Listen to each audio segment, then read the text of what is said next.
Hello students, welcome to GRD classes. तो आज के इस लेक्चर में हमारा टॉपिक रहेगा uniform circular motion. Class 11th में बहुत ही इंपॉर्टेंट टॉपिक रखता है यूनिफॉर्म सर्कुलर मोशन।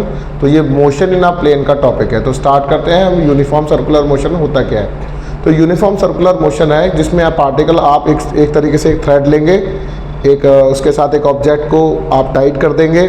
अगर आप इस तरीके से घुमाते हैं तो उसमें जाकर पार्टिकल इस तरीके से मोशन करता है तो उसकी जो स्पीड है वो कांस्टेंट रहती है। क्या रहती है? सबसे important word, the speed is constant. और हर एक पॉइंट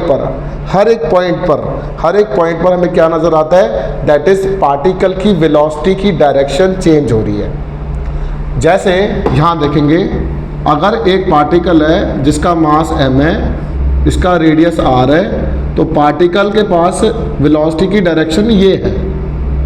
अब पार्टिकल चल सर्कुलर मोशन में रहा है इस तरीके से।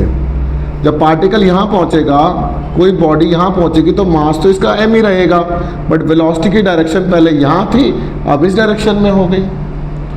जब पार्टिकल इस पॉइंट पर पहुँचेगा तो वेलोसिटी की डायरेक्शन नीचे हो गई। जब पार्टिकल इस पोजीशन पर पहुँचेगा तो वेलोसिटी की डायरेक्शन इस डायरेक्शन में हो गई। तो हर एक पॉइंट पर अगर मैं यहाँ बनाना चाहूँ तो वेलोसिटी की डायरेक्शन ये है, यहाँ बनाना चाहूँ तो इस तरफ वेलोसिटी की डायरेक्शन है। बट जो पार्टिकल जब इस तरीके से मोशन कर रहा है सर्कुलर मोशन में, पार्टिकल के पास स्पीड कांस्टेंट रहेगी, बट हर एक पॉइंट पर वेलोसिटी जो है चेंज हो रही है। किसके कारण चेंज हो रही है? डायरेक्शन के कारण चेंज हो रही है। अब जब भी पार्टिकल की वेलोसिटी चेंज होगी तो ये समझ लेना कि उसके पास एक्सेलरेशन है। क्या है बच्चों? एक्सेलरेशन। क्योंकि हर एक पॉइंट पे डायरेक्शन चेंज हो रही है ना, तो डायरेक्शन चेंज होने से इसके पास कुछ ना कुछ एक्सेलरेशन होगा। तो स्टार्ट करते हैं, यूनिफॉर्म सर्कुलर मोशन क्या होता है। तो कहता है, if a particle is moving along a circular path, this is your circular path with constant speed. Constant speed से पार्टिकल जो है मोशन कर रहा है, सर्कुलर मोशन कर रहा है, then its motion is said to be uniform circular motion. कैसा मोशन करेगा? यूनिफॉर्म सर्कुलर मोशन हो जाएगा। The important word is speed is constant. Speed constant होनी चाहिए। इसके एक दो एग्जांपल हैं। जैसे आपके पास एक घड़ी है, अगर जैसे ये मेरी घड़ी है तो जिस टाइम ये इस तरीके से घूम रही है तो सेकंड वाली जो सुई है वो एक इक्वल डिस्टेंस ट्रेवल कर रही है सर्कुलर पाथ में, और पूरा सर्कमफ्रेंस हो जाएगा, दैट इज कॉल्ड 2πr। तो कहता है, motion of the tip of second hand of a clock is the best example of uniform circular motion. Motion of a point on a rim of a wheel rotating uniformly. मान लिया जाए अगर आपके पास ये इस तरीके का है, ये अगर मैं जैसे लेटर सपोज ये मैंने एक अलॉय व्हील्स बना दिए इस तरीके से, तो अगर यहाँ पर कोई एक पॉइंट है, ठीक है, और ये इस तरीके से थोड़ा अच्छा लगना चाहिए, तो पार्टिकल इस तरीके से मोशन कर रहा है, और कुछ देर बाद जब पार्टिकल अपना पूरा कंप्लीट सर्कल कर लेगा, मैंने बोला पार्टिकल की पोजीशन ये हो गई, तो अभी भी इसकी जो पोजीशन है वो यहीं पर ही है। किसी भी पॉइंट का जो पोजीशन है पूरे सर्कुलर मोशन के बाद उसी जगह पर रहता है जिस जगह पर वो था। लास्ट में कहता है, uniform circular motion is an accelerated motion. मतलब कि कोई भी पार्टिकल, अगर जैसे मैंने ये समझाया, सर्कुलर मोशन में है, दोबारा स्पीड कांस्टेंट रहेगी, वेलोसिटी हर एक पॉइंट पर चेंज होगी। अगर हर एक पॉइंट पर वेलोसिटी चेंज होगी तो उसके पास there is some acceleration, and that acceleration is called uniform circular motion is an accelerated motion. तो ये है एक इंपॉर्टेंट लाइन, जरा इसको रीड कर लेते हैं। In uniform circular motion the speed of the body remains same. Speed constant रहती है, इसका मतलब वो सेम है, but the direction of the motion changes at every point. हर एक पॉइंट पर उसकी डायरेक्शन चेंज हो रही है। एग्जाम में पूछा जाता है, थ्योरी क्वेश्चन है। एट ईच पोजीशन पर the velocity v is perpendicular to the radius vector r। दोबारा देखो, ये वेलोसिटी v है और ये रेडियस r है, तो ये इसके परपेंडिकुलर है। ये वेलोसिटी v है और ये रेडियस वेक्टर r है, तो इसका मतलब अभी भी परपेंडिकुलर है। Thus, the velocity v of the body changes continuously due to the continuous change in the direction of the body।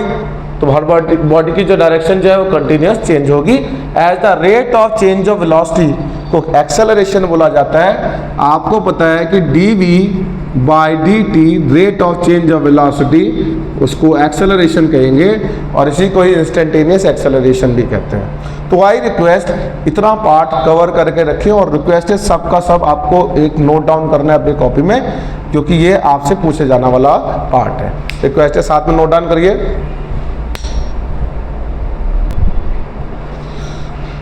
अब हमारे पास नेक्स्ट टॉपिक है, दैट इज एंगुलर डिस्प्लेसमेंट क्या होता है। तो इसको स्टार्ट करते हैं। एंगुलर डिस्प्लेसमेंट क्या होता है, कहता है it is represented by delta theta and it is defined as the angle swept out by the radius vector in a given time interval.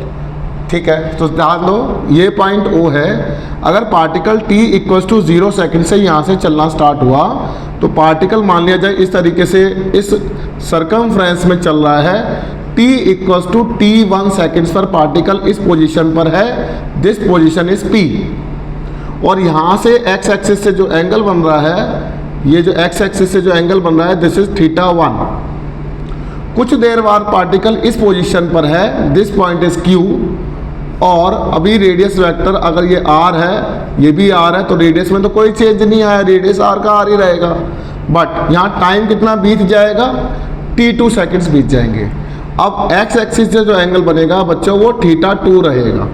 x axis से ये टोटल एंगल बन जाएगा θ2। तो कहता है ये वाला जो एंगल है, this angle represented at delta theta.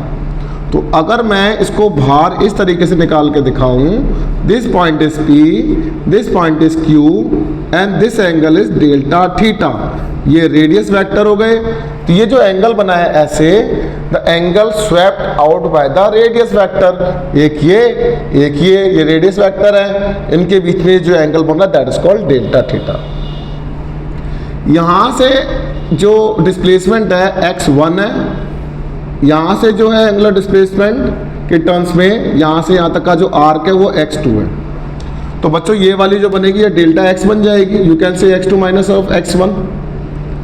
अगर यहाँ तक क्लियर होता है तो angle swept out by the radius vector in a given time interval and you know that क्या कि थीटा जो होता है बच्चों आर्क अपॉन रेडियस होता है ना। अगर थीटा आर्क अपॉन रेडियस होता है तो यहाँ पर थीटा कितना है, डेल्टा थीटा है। बच्चों आर्क कितनी है, पी क्यू है, और रेडियस मान लेते हैं ओ पी ले लेते हैं या फिर ओ क्यू ले लेते हैं। तो यू कैन से ये हो जाएगा डेल्टा एक्स बाय आर। तो हमारा फॉर्मूला बन गया delta theta delta X by R, और ये इसकी यूनिट बनेगी बच्चों रेडियन, RAD इसका सिंबल बन जाएगा, और ये एक डायमेंशन लेस क्वांटिटी बन जाएगी। तो डायमेंशन लेस क्वांटिटी है और इसकी SI यूनिट रेडियन है। इसका formula delta theta equal to delta X by R है। फिगर ये है और the angle swept out by the radius vector in a given time interval that is क्या, एंगुलर डिस्प्लेसमेंट। तो आई रिक्वेस्ट अभी इस लेक्चर में आप इतना बिल्कुल अच्छी तरीके से 4 से 5 बार लिख के प्रैक्टिस करेंगे, समझेंगे। नेक्स्ट लेक्चर में एंगुलर वेलोसिटी से स्टार्ट करते हैं। Thank you very much.